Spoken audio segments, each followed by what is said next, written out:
Hey, it really doesn't matter who I am, um, but just as let's just say an average Joe, I just felt like, you know, I felt like I needed to do something to I don't know, to maybe help facilitate some things that I think need to be done, in our country.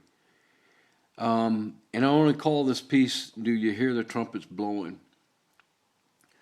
The streets are dark and dirty, and the drug trade explodes.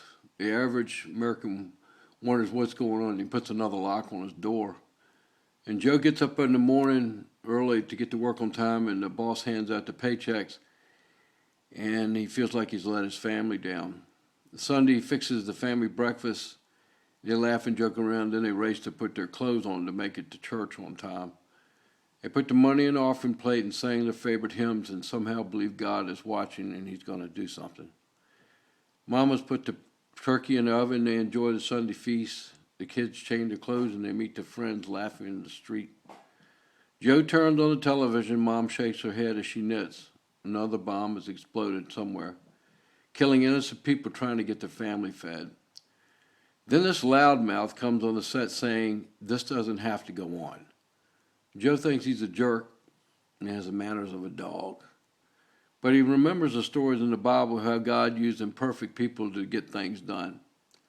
And he starts paying a little bit more attention and somehow hears the ring of truth. We have a hole in our soul. Our country's out of control. We have a hole in our soul and the only one who can fill it is God. Now this guy's loaded. Why would he want to have the headaches of being president? Maybe, just maybe, this brash know-it-all has a real desire to turn things around. There is, after all, nothing wrong with having great standards of living, with having nice things and providing for your family. Nobody gave them to us. We work for them. A great man once said it should hurt to be poor, to motivate us to try and improve our situations.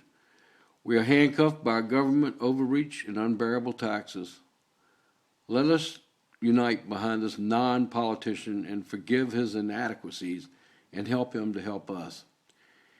Yes, he's flawed, but he's real. The Bible says you will know them by their fruits. Well, that ought to be pretty obvious. A man for the times, imperfect, but willing to try a different path. Hey, do you hear the trumpets blowing?